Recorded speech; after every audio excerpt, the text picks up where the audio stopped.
Hello दोस्तों, कैसे हो आप सभी। आज मैं आपके लिए कहानी लेकर आई हूँ। सौभाग्यशाली। कमलावती बिस्तर पर लेटी दर्द से कहरा रही थी।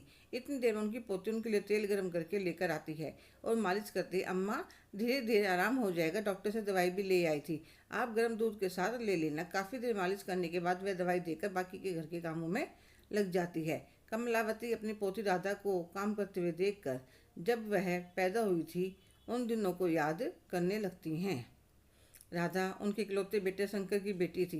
बड़ी बेटी प्रभा हुई थी। मैं जब भी बहुत उदास हुई थी फिर भी मैंने अपने मन को समझा लिया था। पर जब राधा हुई तो मैंने उसकी माँ को और उसको खूब कोसा था। एक और बेटी पैदा करके रख दी, मेरा बेटा कितना कमाएगा। मैंने कभी इसको गोदी में खिलाया भी नहीं। जब इसके 4 साल बाद बहू ने बेटे को जन्म दिया तो मेरी तो खुशी का ठिकाना ही नहीं रहा और मैंने उसका नाम राजकुमार रखा। मेरा बेटा शंकर उसकी पत्नी शारदा बच्चों में फ़र्क नहीं करती थी, पर मुझे पोता ज़्यादा लाडला था। मैं उसको खूब लाड लड़ाती, जो वह मांगता उसे दिलवाती, उसे दूध के गिलास, ड्राई फ्रूट, जूस खूब खिलाती पिलाती। धीरे धीरे सब बच्चे बड़े होने लग रहे थे। जब बड़ी पोती 20 साल की हुई तो बेटे ने उसके लिए लड़का देखना शुरू कर दिया और कुछ दिनों में शादी कर दी। पर राधा का पढ़ाई में बहुत मन था। जब मैंने कहा इतना खर्चा कौन करेगा, मेरा बेटा अकेला कमाने वाला, तो वह कहने लगी, दादी आप चिंता मत करो, मेरी पढ़ाई का खर्चा मैं खुद निकाल लूँगी। उसके नंबर बहुत अच्छे आते तो उसे स्कॉलरशिप मिल जाती थी। कुछ वह ट्यूशन पढ़ाने लग गई थी और अपनी माँ के साथ भी जितना समय मिलता उतना काम करवाने की कोशिश करती। पर राजकुमार का पढ़ाई में बिल्कुल भी मन नहीं लगता था। पर 2 साल पहले बेटे शंकर का एक्सीडेंट हो गया। उसके बाद तो राजकुमार का डर बिल्कुल ही डर निकल गया। 10वीं कक्षा में फेल हो गया। अब तो उस सबके साथ उल्टा सीधा बोलता था। और 2 दिन पहले मेरी अलमारी में से जो मेरी सोने की चैन, कानों के बूंदे, अंगूठी और थोड़ा बहुत नगद जितना भी सामान रखा था मैंने उसे ले जाते हुए देख लिया। तो वह मुझे धक्का देकर भाग गया और मैं दीवार के साथ जाकर टकरा गई। उस दिन से बिस्तर पर पड़ी रहा था। मेरी सेवा करते हुए देख अपने आप से नजरें मिलाने की मुश्किल हो रही है। मैंने इस बच्ची के साथ पूरी उम्र कितना गलत करा, फिर भी यह अपना सारा फर्ज निभा रही है। 3-4 दिन लगे, अब काफ़ी हद तक आराम हो गया था। अब तो मैं बहू और पोती के साथ अच्छी तरह से व्यवहार करने लगी थी। कुछ दिनों बाद राजकुमार घर पर वापस आया। उसकी बहुत बुरी हालत थी, पूरे शरीर में जगह जगह चोट के निशान थे। वह घर में आते ही बेहोश होकर गिर पड़ा। एक बार तो सब घबरा गए। राधा भाग कर पड़ोस के डॉक्टर को बुलाकर लाई। डॉक्टर ने इंजेक्शन लगाया और दवाइयाँ लिख दी। कुछ समय बाद उसे होश आया तो वह अपनी दादी के पैरों में गिरकर रोने लगा। दादी, मुझे माफ़ कर दो, मुझसे बहुत बड़ी गलती हो गई। जिन्हें मैंने अपना दोस्त समझा था वह धोखेबाज निकले। मुझे कहने लगे तुम्हें तो रातों रात अमीर बना देंगे, तुम्हारा पैसा ऐसी जगह लगाएंगे। फिर मेरा सारा पैसा और सोना छीन कर मुझे मार पीट कर सड़क के किनारे छोड़कर भाग गए। मैं मुश्किल से घर तक पहुंचा और 3 दिन से अन्न का एक दाना भी पेट में नहीं गया। दादी उस पर गुस्सा होने लगी तो राधा ने कहा, दादी अभी इसको आराम करने दो, फिर धमका लेना। 4-5 दिन में राजकुमार की काफ़ी आराम आ गया था। राधा उसके पास आई और कहने लगी, बता राजू। वह उसे प्यार से राजू ही कहती थी। अब आगे के लिए तुमने क्या सोचा है। दीदी, जो आप कहोगी मैं वैसा ही करूँगा। और राधा राजू को एक कपड़े दुकान पर नौकरी लगा देती है और साथ में उसके पत्राचार से पढ़ाई भी शुरू करवा देती है।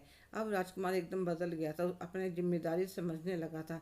धीरे धीरे घर की परिस्थितियाँ सुधर रही थी। ऐसे ही 3-4 साल बीत गए। राधा की पढ़ाई भी पूरी हो चुकी थी। अब वह एक कंपनी में नौकरी करने लगी थी। राजकुमार भी अच्छा खासा कमाने लगा था।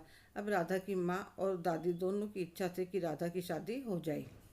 राधा की इच्छा थी पहले घर में बहू आ जाए ताकि वह बेफिक्र होकर ससुराल में जा सके। फिर यह तय हुआ कि दोनों के लिए रिश्ता देखा जाएगा। पहले जिसका रिश्ता पक्का होगा उसकी क्या शादी हो जाएगी। राधा को कई साल हो गए थे। पहले उसने ट्यूशन पढ़ाया, वह नौकरी करती थी। उसकी आसपास में काफ़ी अच्छी जानकारी थी। एक बच्चे की मम्मी उसकी पक्की सहेली बन गई थी। एक दिन वह राधा को रास्ते में मिली, उससे हालचाल पूछने लगी। फिर उससे कहने लगी, और अब आगे के लिए क्या सोचा है। कुछ नहीं, मेरे छोटे भाई राहुल के लिए और मेरे लिए मम्मी हम दोनों के लिए रिश्ता देख रही है। जिसका भी पहले रिश्ता पक्का हो गया उसकी शादी पहले कर देंगे, दूसरी की बाद में। मैं तो वह कहने लगी, राधा मेरी नंद है, पढ़ी लिखी है, सुंदर है, सारे काम जानती है, पर शादी में खर्च करने के लिए ज़्यादा पैसा नहीं है हमारे पास। कोई बात नहीं, आप घर आ जाइए, आराम से बैठकर दादी और मम्मी से बात कर लीजिएगा। तो वह अपने पति के साथ आती है, अपनी नंद की फ़ोटो भी लेकर आते। साथ में एक दिन मिलकर सब रिश्ता पक्का कर देते। राधा बहुत खुश थी। अब घर में बहू आ जाएगी तो मम्मी की और दादी की चिंता नहीं रहेगी। उधर राधा के मामा ने राधा के लिए कोई रिश्ता बताया था। लड़का पढ़ा लिखा था, बात चली, सब आपस में मिले, राधा का रिश्ता भी पक्का हो गया। सबने मिलकर तैयार किया कि पहले राधा की शादी करेंगे, फिर बहू घर में लेकर आएंगे। एक हफ्ते के अंतराल पर राधा ने बहुत जिद करी कि पहले राहुल की कर देते, पर दादी ने उसे समझाया, बेटा तुमने बेटी होकर भी इस घर के लिए निभाया है, तो आजकल बेटे भी नहीं निभा पाते। जब तू पैदा हुई थी तब मैंने तुझे बहुत गुस्सा किया था, पर आज मैं गर्व से कह सकती हूँ कि मेरी पोती। और वह एक चांदी का सिक्का राधा को देते हुए कहती है, जब मैं इस घर में ब्याह कर आई थी तब मेरी माँ ने मुझे दिया था आशीर्वाद के रूप में, और उनको उनकी माँ ने, मैंने इसे आज तक संभाल कर रखा। कितनी भी परेशानी आई, इसे कहीं खर्च नहीं करा, पर आज तुम्हें देती हूँ। भगवान तुम्हें दुनिया की सारी खुशियाँ दे। और सबसे यही कहना चाहूँगी कि जो गलती मैंने करी वह कोई ना करे। बेटी भाग्यशाली के घर में पैदा होती है, इसलिए हमें उन्हें खूब प्यार देना चाहिए। हेलो दोस्तों, कैसे हो आप सभी? आज की कहानी आपको कैसी लगी? कमेंट करके ज़रूर बताइएगा। अगर आप मेरे चैनल पर नए हैं तो प्लीज़ लाइक, शेयर, सब्सक्राइब करना ना भूलें। धन्यवाद।